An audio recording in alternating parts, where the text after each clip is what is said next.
real life. You believe that this shit exists. When NASA films their spacewalks, they're done underwater. There's even bubbles in the water.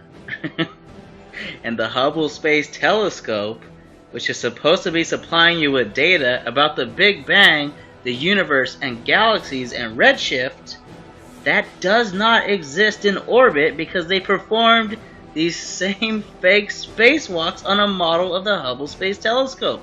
It is all fraud. There's that composite again. Even if you thought that was a real image of Earth from space, why would it keep coming up? Why one image? You believe in bullshit. Are you okay with that? Do you want to learn about the world around you? All you have to do is start looking at evidence. Just be like a detective. Think critically. Turn off the television. It is controlled. Learn about Freemasons and learn about the Jesuit order. This shit is history. Now let's look at the contradiction, because if you actually start to watch this video, you're going to be interested. You're going to say, well, let me see if this guy's full of shit. You're going to jump on Wikipedia because that's the only source that you think is credible, and this is what they're going to tell you. Now when it comes to the thermosphere, this is what they say. The highly diluted gas in this layer can reach 2,500 degrees Celsius during the day. Even though the temperature is so high, one would not feel warm in the thermosphere because it is so near vacuum that there is not enough contact with the few atoms of gas to transfer heat. A normal thermometer would read significantly below 0 degrees Celsius because the energy lost by thermal radiation would exceed the energy acquired from the atmospheric gas by direct contact. Now, if that's not a crock of bullshit, I don't know what is. I got a bridge to sell you. You know, does this even make any sense? So you mean to tell me that this layer of the atmosphere is as hot as a blast furnace, but it's actually not hot? It's actually below 0 degrees Celsius. This is what they're going to tell you. And now you're going to have to explain this to me. So before you come to me and tell me I'm crazy, before you come to me and tell me that I'm a troll and I'm looking for views, you're going to have to explain how the hell a layer of the atmosphere could be 2,500 degrees Celsius, but actually 0 degrees Celsius.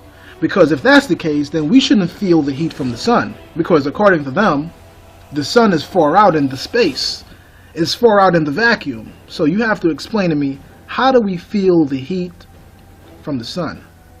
Someone has to explain this. I'll wait.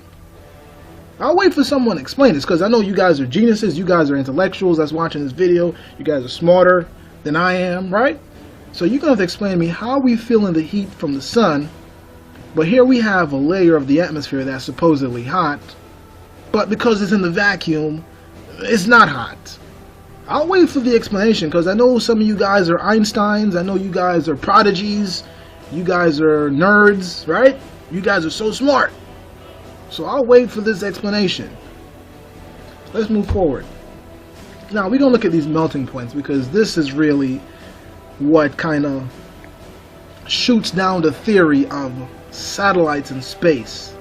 Now the melting point of titanium is 1,668 degrees Celsius. The melting point for aluminum is 660 degrees Celsius. The melting point for gold is 1,064 degrees Celsius. But we have satellites made out of these three elements, flying in space at 17,000 miles an hour, where the layer that it's flying in is from 600 to 2,500 degrees Celsius.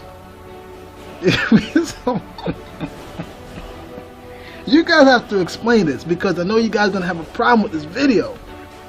You're going to call me names, I know it. But you have to explain to me how we have satellites in an atmosphere that's up to 2,000 degrees Celsius, but all the elements that it's made of can melt at 1,000 degrees Celsius.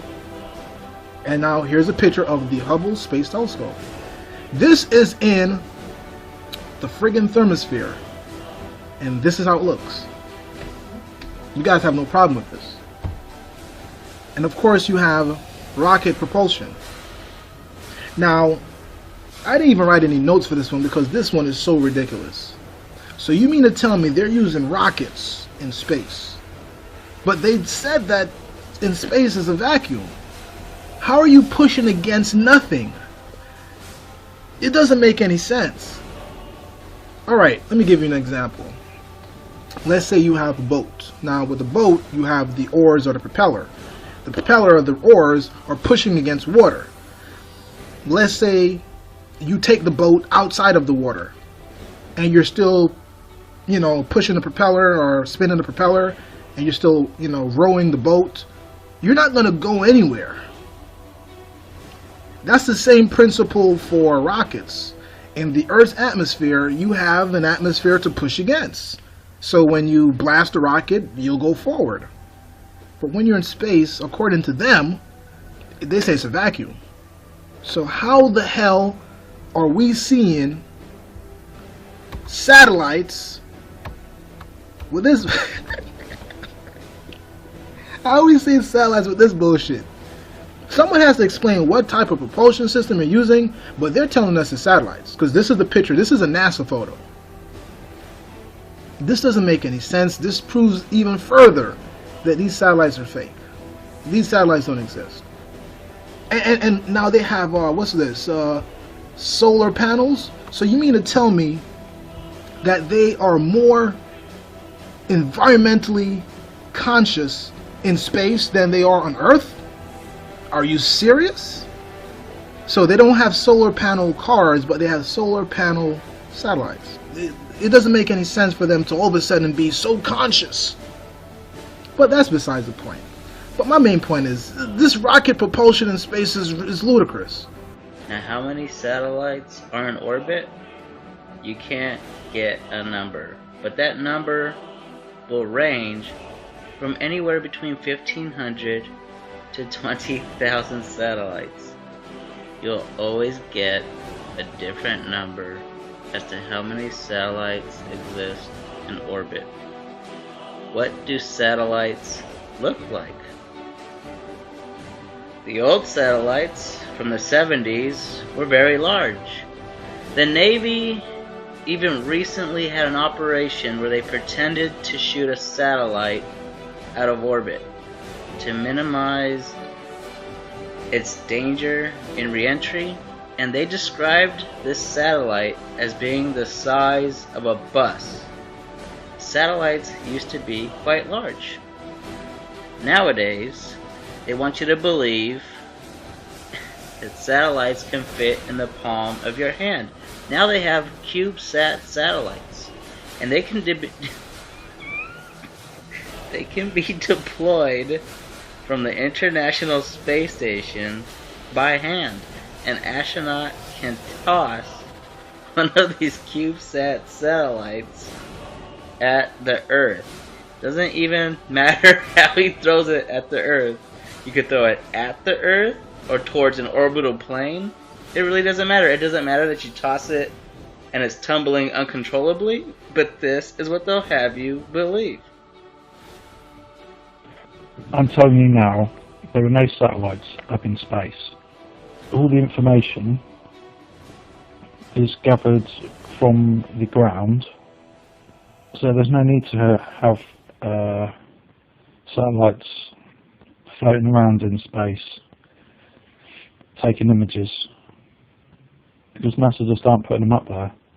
And then people always say, what about the weather satellite images then? How are they getting them? It's quite simple.